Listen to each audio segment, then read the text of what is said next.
All right, folks, this is a 2003 Ford F150 with a 4.2 engine, 6-cylinder. We're going to change the air filter. It's an STP brand from AutoZone SA8039. This is what it looks like. It's a round one, and it goes right in here, this canister on this side. All right, my friend Nick is going to hold the camera for me. All right, so basically, we're just going to lift this piece up here, and this whole piece is going to come out and come off to the side. In here is the filter. Just grab it and pull it out. See that?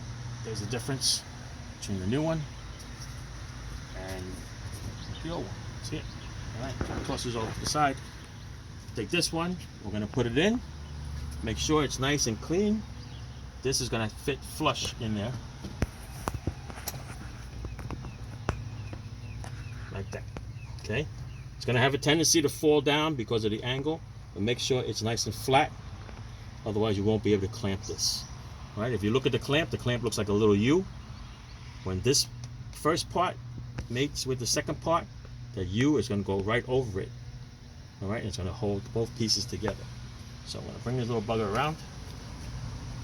Make sure that the filter is still intact. Line up this little tab with yourself. The U clamp is going to go right over. It's going to grab both sides. Give a little wiggle if you have to. Make sure it's all set before you give the little final